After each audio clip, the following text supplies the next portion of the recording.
Google Doc where I have things written down. Okay. Hi, everyone, and welcome to the Surviving UX podcast. I am Meg Kramer, and my co-host is Jessamyn Edwards. And I didn't write an intro for this one. So, Jessamyn, how are you? Well, I've never really felt more middle-aged than I have this week. I hurt my back, so I've been sitting at my desk Oof. with a full-on back brace on Oh, no. and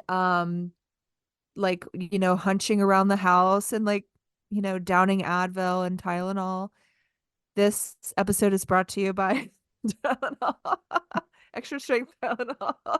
Please contact So us if you'd like to sponsor us. exactly. I have a lot to do. This week has been really intense. I got a last minute ask this week with lots of varying direction and thoughts on how it should go and what it should say. And I'm starting to kind of realize that I need to be directing these projects instead of being told how things should be by lots of different people with lots of different ideas Hmm. because this has been wild. Um, What if you could it's say kind of yeah. made you realize that? Like, was there something that What flipped made me that for realize you? that was a heart to heart I had with my lovely manager who is like, you know, this isn't about you taking direction. It's more about setting direction. Mm-hmm. So I think I've maybe been too passive and been like, have you ever heard somebody called it the other day, like monkey, monkey polling or monkey surveying, Hmm. where you just go around and poll lots of different people for what they think. And but really you need to be making a decision, you need to be making a Mm. call. Mm-hmm. And I mean, obviously in UX you're asking people for feedback and opinions all the time anyway, but I think not everybody has the expertise to advise you on certain things, and you Mm-hmm. have to you have to, as a designer, you have to be like, this is going to be the best way to tell the story. This is the best Yeah. At the look end and of the feel. These are the day, best words. yeah. At some point you Yeah. have to say like the door is closed for suggestions. We've taken enough suggestions into account and, this is where we're going forward. Yeah, I feel foolish to be honest with you because here it is, it's Friday afternoon, and I usually like to tell myself, like, on Fridays you should be wrapping it up, right? Mhm. Nobody wants to work late on Friday night, but What I'm are you gonna talking have to about? work late. Everyone wants to work late on Friday. Ugh. So here I am with my bad back, gotta work late, and just kind of like, how did I get myself in this situation? So that's how things are going here. What about with you?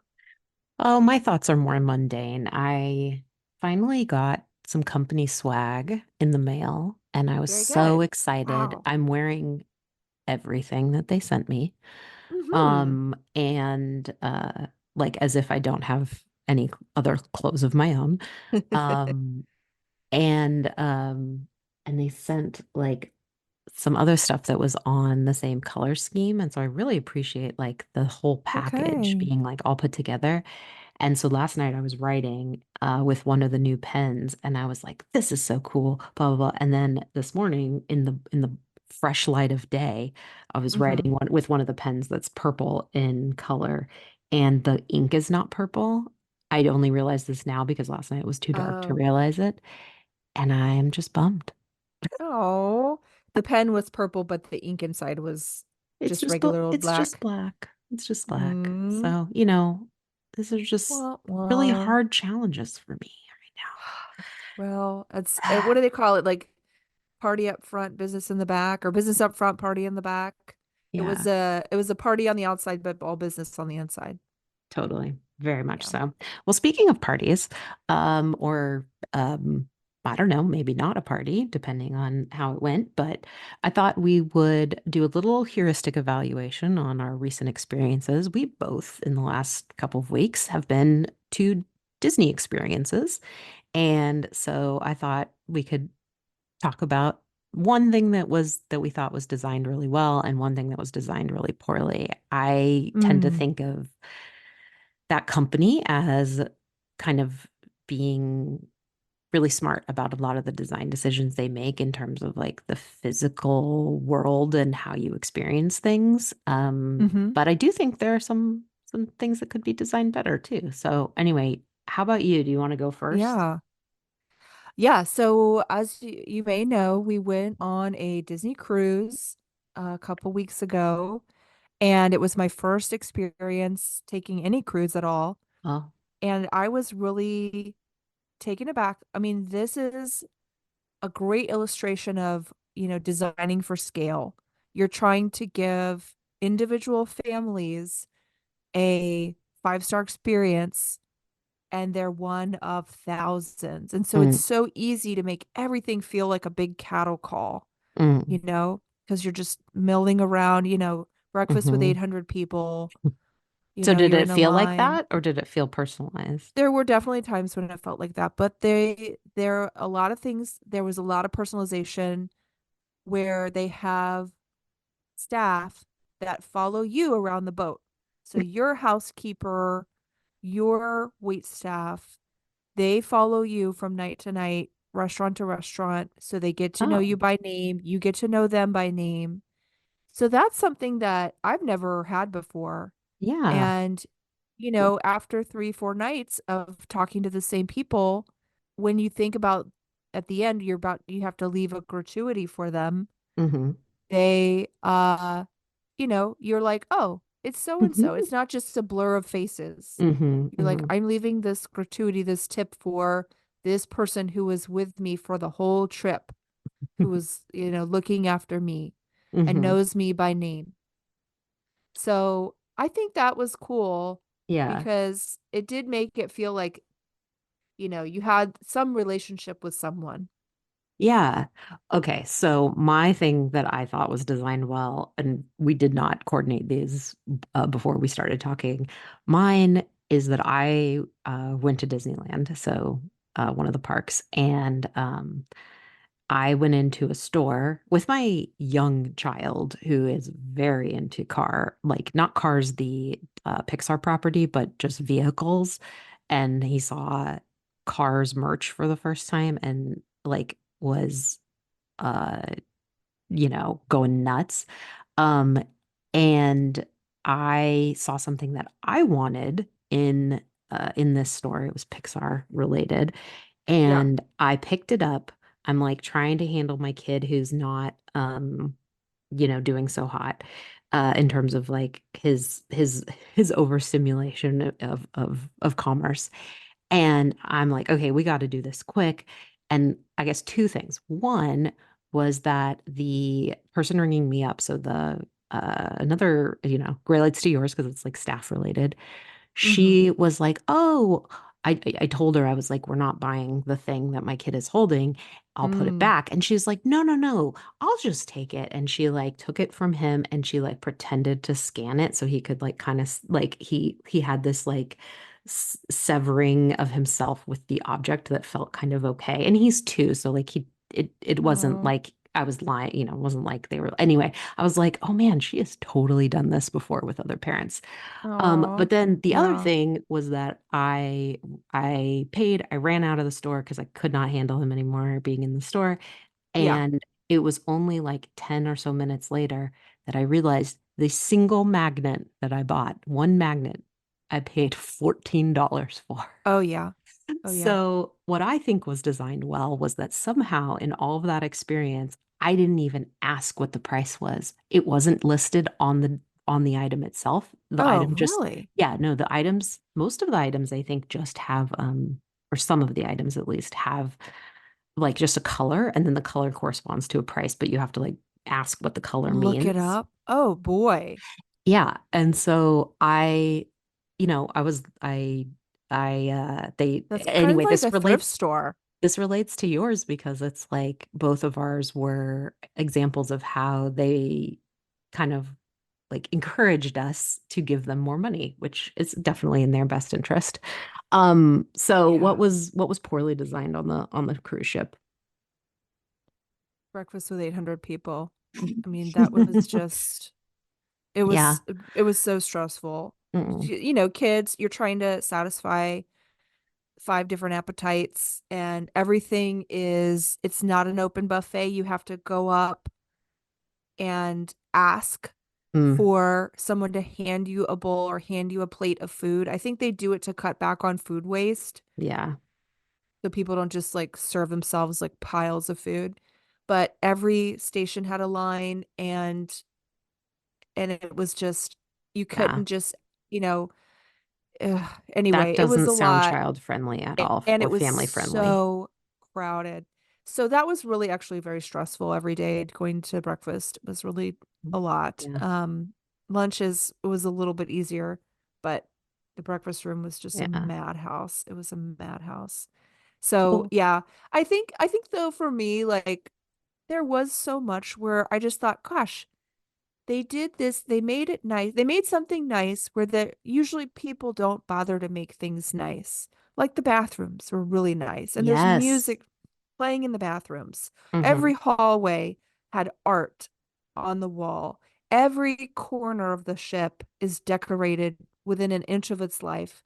So, you know, every Yeah. little bar, movie theater, coffee shop, And every little it's place, and it's that's how I feel like a about jewel box. yeah, and Yeah. that's how I feel about Disneyland too. Like you're in one area of the land and they're all wearing the right costumes and even the trash cans are designed to like fit into Frontierland Right. or fit into Toontown or whatever. So my poorly designed example is that having that kind of like expectation and experience and kind of that's their brand, you know? I was pretty shocked to see just Purell dispensers just stuck everywhere. Stuck. Not like Not branded. yeah, Yeah. not like wonderfully put into the context of Frontierland or New Orleans Square or Main Street. None of that. It was just like here's some Yeah. Purell and then you go a couple more feet and it's like here's some more Purell and I it just really felt like a like oh my God, we need to get these things in as many places as possible so we can keep operations going during the pandemic. So, well, actually, it kind of sounded like our two ones were fairly related. So Yeah. anyway, all right. Well, we can wrap up our heuristic evaluation of Disney and move on to we used to do a lot more questions in the early days. We'll talk a little bit later about the earlier days of this podcast, but I wanted to pose a question like the old days, a survival question. So this question came through one of my channels recently um, where I saw this posted and some people responded, and I wanted to pose it to you, Jessamyn, to think for your thoughts. I think you're, definitely in a situation with the ages of your kids that this must come up a lot for you. So the question was, Mm. for parents with childcare responsibilities, how do you navigate 5 p.m., 6 p.m. meetings? And this person was like feeling like they were really missing out on important Ugh. things that were going on and opportunities to make connections and build relationships. But they were unwilling to Yeah. trade that time that they would have with their family for the work that gets scheduled at that hour. This recently came up for me because there's these happy hours Mm-hmm. that have been going on at work where they happen after hours, 4:30 to 6:30, you know, stuff like that. And Mm-hmm. I've had to decline. And I hate to miss stuff like that. Yeah. But, you know, I just couldn't do it, you know, family stuff, dinner time, or I was commuting and my train tickets, I buy them a month in advance. So I can't change them last minute. I buy the cheap seats, you know, I have to get on the train and go. So I just have to decline those and say, sorry to miss it. Hate to Mm-hmm. miss it. So I just decline. That's how I handle that is I Mm-hmm. just decline it. Because I want to train people that I'm not available. If there is something where it's really hot, like, a big group and I'm the odd duck, being on the East Coast, um, if I don't want to decline, I have certainly stayed up late, kept the door locked if I'm at home, Mm-hmm. and let chaos rain down on the house while I'm taking these calls. But honestly, I pay the price because either it's, my spouse is stressed out, the kids are upstairs running around trying to do bedtime, bath time, etc., or dinner without me. And it's pretty miserable, to be honest. So if I can decline, I try to decline and I just say, I can't make it because of commuting or I can't make it because of the hour. I've seen lots of other employees decline late meetings, 6 p.m., whatever, 7 p.m. meetings who Mm-hmm. don't have families and they Mm-hmm. don't apologize for it and nobody questions them on it. So I'm like, you know what? Then I'll do the same. Yeah. I don't know. Do you I feel would like say, you're yeah, paying a price at work when you when I don't go to a skip them? happy hour or something like that, certainly. Yeah, I definitely feel like I'm missing the opportunity to meet people because that's one of my biggest gripes right now is being lonely, going in the office and sitting by myself. Mm-hmm. Which I hate, all day long, not talking to anybody and just sitting alone. I feel like, why am I dragging myself in here if I'm just alone? Yeah. So, the opportunity to meet people is really precious to me, actually. And I just wish they would have those types of events during the workday instead of after hours. But yeah, I mean, there's only so much I can do. And I've learned the hard way, like I can't. The other thing is too, is when I do like late calls or I work really late, I get pretty grumpy. I Mm-hmm. don't know about you, but Mm-hmm. man, like I just don't have it left. I don't have it left in me Mm-hmm. to keep smiling Yeah. after that certain point of time. Because, I have other responsibilities. I don't Yeah. know. I What about guess you? I guess you pay a price either way. And so it's all about Yeah. deciding what is the least costly to you. Mm-hmm. And if it's, spending time with your family so that things don't go into like an absolute chaotic direction that you have to, that then later you're cleaning up or spending more time on than you would have if you just didn't go to the meeting. Or if it's going to the work event because you feel like you're gonna miss out on something that's important. Yeah, there's no good answer here. Yeah, I saw this question and I truly got like very like I felt my response like deep in my body and I didn't want to Yeah. type out my answer, which was like, don't go. Just don't go to the work stuff. It just Right. I doesn't think matter. too, is it a time zone thing where it's people initiating a meeting that it's 1 o'clock for them, but it's 5 o'clock for you? Is that something? Because that's a different no Hmm. than, hey, at 5 p.m., we're all going out for drinks. Do you want to join us? And then that's a no. Hmm. That's much more difficult to say no to. But, it's Which a lot of one? Which times, one's more difficult? oh, you're not going to join us for our happy hour drinks at 5 o'clock. That one I think Mm-hmm. is a lot harder because it's everyone but you, Mm-hmm. versus the 1 p.m. meeting. You have the time zone where you're like, look, I'm not going to do this because it's too late for me. I guess I get it, why leadership does those types of events like meals, dinners, drinks, because you really do bond when you sit and have a meal or sit and have a drink with somebody. I can Mm-hmm. remember a lot of the lunches and dinners and things like that I've had. They really stick out in my mind because it's not just another day sitting in your cube. You're, talking with somebody and seeing them in a social setting and, hopefully learning about their life. Like I see what people do them, but it's also a pretty big ask to do that stuff on top of the workday or after the workday. I don't Yeah. know. I think that we could all do it if we had like another partner at home or another parent at home. And I don't just mean like the one you already potentially have, but like a third one, a third one, Well, what about you people who know? have pets? Because I yeah, work with a lot of people who don't necessarily have kids, but they have pets to get home to and let out and walk and stuff. So it's not right. easy for them either sometimes. Or they just have, they want to go to Pilates or whatever it is. They've got other Yeah. commitments. Because everyone needs a break, I think. I think Do that's it during work hours. That's my thing. If you want to get everybody together, do it during the workday so that yeah. people who need childcare or pet care, they've already got it all, set up. Doing it after hours, it's a big ask. I could go without them, I think.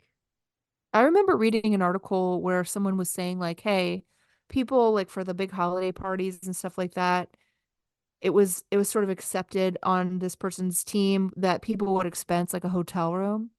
Hmm. And this one woman was like, look, I need to expense a sitter. Yeah, I don't have childcare that night. Can I expense that? But, right? the answer is no. So it's like it's accepted for some reason for people to booze it up and then crash in a hotel room after a holiday party, but not pay for a sitter. Yeah. Interesting. Yeah, that is an interesting conundrum. Mm. All right. Well, don't think we've solved that one. Speaking of Nope. solving problems, uh, this season, the season of our podcast, I'm gonna be looking back at the first season that we did. So that was 3 years ago. We were pretty mid-pandemic, I would say. We were pre-mass tech layoffs, the stuff that's been happening in the last, I don't know, year and a half or so. Um, for both myself and Jessamyn, we did not yet have our latest family editions. So it's kind of an interesting time capsule back into the past. Our very first episode was titled How to Grow Old in UX. And so with all this time that's passed, Jessamyn, do you think we've learned anything new? Have we solved it? Have we Ugh. have we learned about how to grow old in UX? I think that growing old is exactly what the UX profession needs because Hmm. they truly do need people who can do more than just design screens. They truly do need people who can like make decisions, you know, have vision, Hmm.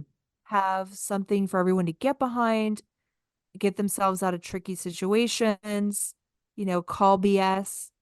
I feel like the older and the more mature that I am being asked to navigate really, you know, I guess ambiguous spaces where it's not about here's, carry out X, Y, and Z task and then I'm done. Hmm. It's more like how do we turn the tide on this experience that's so bad today? How do we undo and unravel and, challenge people's Hmm. thinking? Even this week, I had a conversation with someone about like, hey, like, this is really cumbersome. I think we should try to do something that's a little more lightweight on the user. And the response was, well, that's a lot of engineering ask. And, engineers say it's a lot of engineering time. And I'm like, oh my God, that old chestnut, you know, I we haven't even asked them. Hmm. Let's ask and get told no before we just write it off. You know Hmm. what I mean? Um, give me a break. I'm so tired of it. I'm so tired of, oh, we can't have that number. We can't see that data point. We can't fill this out this field for the user. They've got to do it all. They've got to go look it up. They've got to know the answer and fill it out. Um, gosh, you know, or it's an expensive API call. Oh, well, my time is expensive. Our users' time is expensive, right? Hmm. So I don't know. The older I am, the more comfortable I am pushing back on the behalf of the user and saying like, well, expensive or not, this is a poor experience to Hmm. make people do this stuff manually. So, you know, I can't make someone go do that work, but I can say, "Hey, this is my judgment call." And I think that really does, that confidence comes with age because you just see, you have so much experience in life where you see how technology fails people left and right, Hmm. and all these promises of technology improving people's lives. There's a lot of broken promises out there. Yeah. And yeah. So, and you just are short on patience, I think.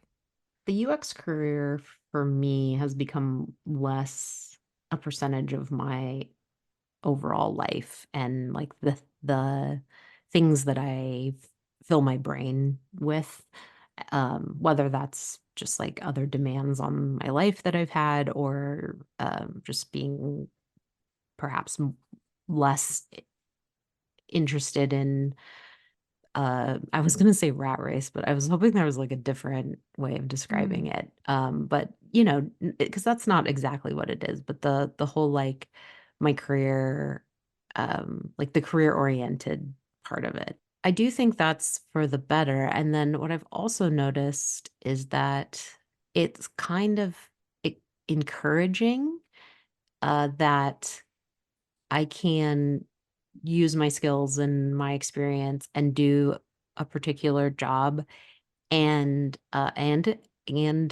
have some sort of meaningful contribution. I know that sounds yeah. like really basic, like that's what should happen. But I guess I'm impressed that like even there might be hope, I think, in growing old in UX because as you were saying, older and more experience that you have, the more you can kind of like build on top of that and not so much like question yourself. You can be more assertive. You can kind of leave your guiding principles out there and be like, this is the best work I could do on this project, and kind of like these are the recommendations. Yeah. Let's build that API. Let's make a change that's expensive for the better of the user experience. Right. So yeah, I guess maybe I'm a little more hopeful, but that's also because I feel like I'm a little more detached and I feel like there are more things that I can do. And so I guess I'll wrap us up with one last thing that we talked about in that first episode was one of the questions was around getting rewarded for good work and like where and the way that we answered it was that if you're not getting rewarded in your job, then there's other places in life that you can get those types of rewards. Mm, Other activities, or even at your job, you could be doing kind of like side things where you could kind of feel that feedback that you need. And so one of the things you said, Jessamyn, was that you can find your cherry on top elsewhere, like cherry on top of the sundae outside of work. So mm-hmm. what are you doing now outside of work where you feel like you're being recognized for good work? three Mm. years I later, three mean, and a half years later. yeah, I'm taking my class, so I have my accounting class that I'm doing, and that's totally, independent of work. I'm paying for it myself. No one at work cares that I'm doing it. I'm just doing it for me. And I'm on my third manager now, so every time I get a new manager, I just let them know I'm working toward their certificate. It's going to take me about 3 years, and just FYI, and they're usually like, "Huh, weird." Um, and so I think, at this point, doing things for me is something that I'm getting more comfortable with. In the past, I think I was very much like, well, what's the ROI on this? Is this Hmm. going to move me forward at work, or is this going to look good to somebody else? But I am truly doing this stuff for me. And I think the ROI is that I'll be satisfied. Hmm. I will inside myself be happier that I have new knowledge or I have new skills. And it's not just about like, well, this is going to equal some step up at work. It's not, you know. Yeah. What Yeah. about you? Like almost entirely similar, except for that I'm not taking an accounting class. That yeah, there's just a lot more recognition of like when I am investing in the things that truly have good like ROI for myself, um, those are the kinds of things that I think have the most rewards these days. And oftentimes, it isn't work. But for me right now, I'm thinking about like art and spaces and well, you know what? I'll just keep it simple. I go to a painting class, and Nice. yeah, it's really great for me. And it's also kind of just opened up my mind to thinking about art in a different way because obviously part of our career has an element of art and aesthetics and form and composition and color and all that stuff.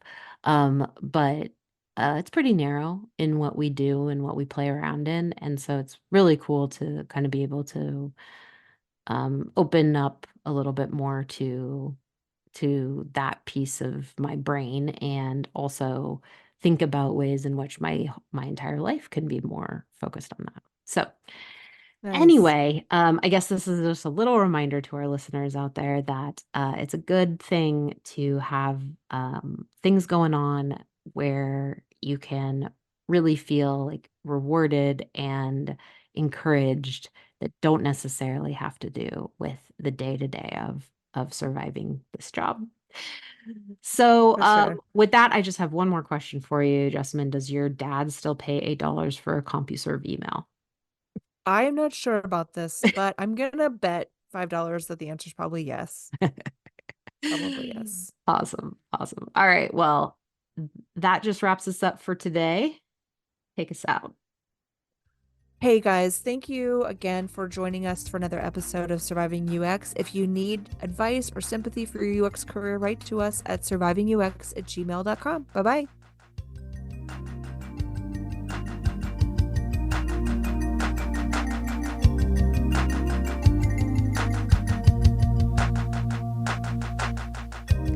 Surviving UX is hosted and edited by Jessamyn Edwards and Meg Kramer. Our theme music is, among other things, the on hold music for Cisco phones, Opus Number 1 by Tim Carlton and Derek Deal. We will be back with another episode, and in the meantime, you keep cracking on those old chestnuts.